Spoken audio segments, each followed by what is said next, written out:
ಇನ್ನು ಕನ್ನೇರಿ ಮಠದ ಸ್ವಾಮೀಜಿಗೆ ವಿಜಯಪುರ ಪ್ರವೇಶ ನಿಷೇಧ ವಿಚಾರಕ್ಕೆ ಸಂಬಂಧಪಟ್ಟಂತೆ ಸಿಎಂ ಸಿದ್ದರಾಮಯ್ಯ ವಿರುದ್ಧ ಪ್ರಮೋದ್ ಮುತಾಲಿಕ್ ಅವರು ಸಿಡಿದೆದ್ದಿದ್ದಾರೆ. ಕಾಂಗ್ರೆಸ್ ಸರ್ಕಾರ ಅತಿಯಾದ ವರ್ತನೆಯನ್ನ ಮಾಡ್ತಾ ಇದೆ.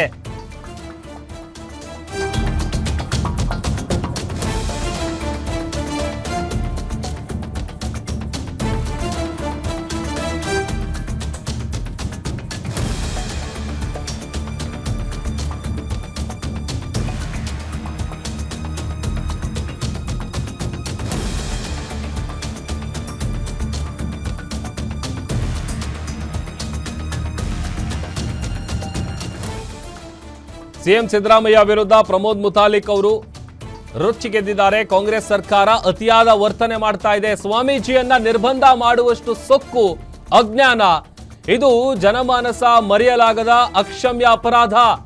ಸ್ವಾಮೀಜಿಯವರು ಏನೋ ಒಂದು 4 ಮಾತನಾಡಿರಬಹುದು, ತಪ್ಪೇನು ಅಂತ ಪ್ರಶ್ನೆ ಮಾಡಿದ್ದಾರೆ.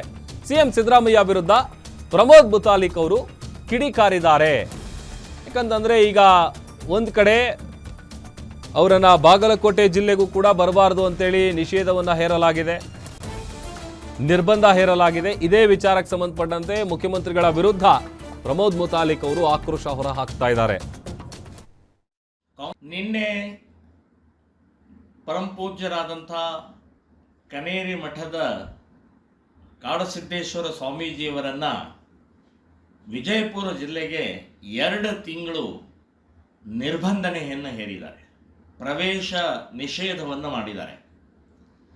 ಕರ್ನಾಟಕ ಸರ್ಕಾರ, ಕಾಂಗ್ರೆಸ್ ಸರ್ಕಾರ ಅತಿಯಾದಂಥ ವರ್ತನೆಯನ್ನು ಮಾಡ್ತಾ ಇದೆ. ಕನೇರಿ ಮಠದ ಸ್ವಾಮೀಜಿಯವರ ಕಾರ್ಯ ಅಗಾಧವಾದಂಥ, ಆದರ್ಶವಾದಂಥ, ಧರ್ಮಕ್ಕೆ, ಸತ್ಯಕ್ಕೆ, ಜನರಿಗೆ, ರೈತರಿಗೆ ಪೂರಕವಾದಂಥ ಕಾರ್ಯವನ್ನು ಮಾಡ್ತಾ ಇರುವಂಥ ಇವತ್ತು ವ್ಯಕ್ತಿಗೆ ನೀವು ನಿರ್ಬಂಧನೆ ಹೇರ್ತೀರಿ ಅಂತಂದರೆ ನಿಮ್ಮಂಥ ಕಾಂಗ್ರೆಸ್ ಸರ್ಕಾರಕ್ಕೆ ಧಿಕ್ಕಾರ ಹೇಳ್ತಾ ಇದ್ದೀನಿ ನಾವು.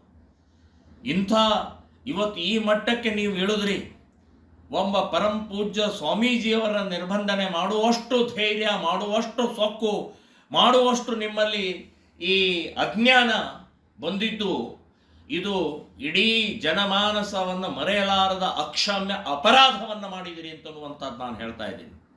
ಸೊ ಈ ವರ್ತನೆ, ದುರ್ವರ್ತನೆ, ಸೊಕ್ಕಿನ ದುರ್ವರ್ತನೆ, ಅಧಿಕಾರದ ಅಹಂಕಾರದ ವರ್ತನೆ ಇದು. ಸೊ ಇವತ್ತು ಆ ಪೂಜ್ಯ ಸ್ವಾಮೀಜಿಯವರು ಹೌದು 4 ಏನೋ ಮಾತಾಡಿರ್ಬೋದು, ಏನು ತಪ್ಪ್ರಿ? ಇವತ್ತು ಸಮಾಜವನ್ನು ಒಡಿತಾ ಇದ್ದೀರಿ ನೀವು. ಹಿಂದೂಗಳನ್ನು ಒಗ್ಗೂಡಿಸುವಂಥ ಕೆಲಸವನ್ನು ಮಾಡ್ತಾ ಇರುವಂಥ ಪರಮ ಪೂಜ್ಯ ಸ್ವಾಮೀಜಿಯವರಿಗೆ ಸಿಟ್ಟು ಬರದೆ ಇನ್ನೇನು ಮಾಡಬೇಕು? ಏನು ನಿಮಗೆ ಹೂವಿನ ಹಾಸಿಗೆ ಹಾಕ್ಬೇಕಾ? ಹೌದು, ಬೈದಿದ್ದಾರೆ, ಏನು ತಪ್ಪು ಮಾಡಿದ್ದಾರೆ? ಯಾರೋ ಏನೋ ಹೇಳ್ತಾರೆ, ಪ್ರತಿಭಟನೆ ಮಾಡ್ತಾರೆ ಅಂತ ತಕ್ಷಣವೇ ಒಬ್ಬ ಪೂಜ್ಯ ಸ್ವಾಮೀಜಿಯವರನ್ನು ನಿರ್ಬಂಧನೆ ಮಾಡ್ತಾರೆ ನೀವು. ನಾಳೆ ಇದೇ ಅಧಿಕಾರದ ದಾಹದಿಂದ ಇನ್ನೇನೇನೋ ಮಾಡ್ತೀರಿ ಅಂತನ್ನುವಂಥ